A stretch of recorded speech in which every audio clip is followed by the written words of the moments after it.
nagkakilala kami sa bahay ni ate. Yun, doon nagsimula ang lahat.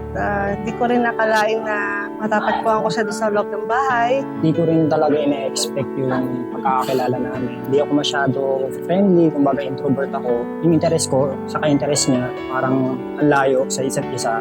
Alam ko sa sarili ko na siya yung binigay sa akin ng Diyos.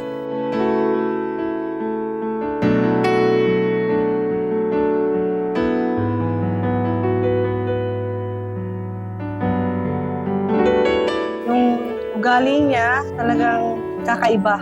Na hindi ko na-expect na ganun pala siya. Doon pala ako talagang may indap sa kanya.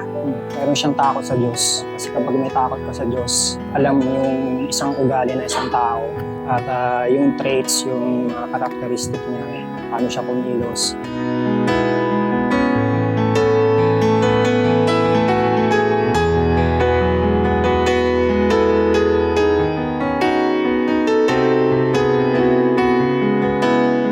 Patuloy mo akong mahalin, pasayahin, tayo magkalimot na mag-pray palagi kay Lord. Tuloy lang natin ang pagmamahalan natin hanggang katapusan ng ating buhay. Sabi mong tandaan, isentro mo lagi ang Diyos sa ating relasyon. Kung mahal mo ako, dapat mas mahal mo siya. Kasi siya yung source of love. Pag-usapan lagi ang mga problema. Communication is the key sa isang magandang relasyon.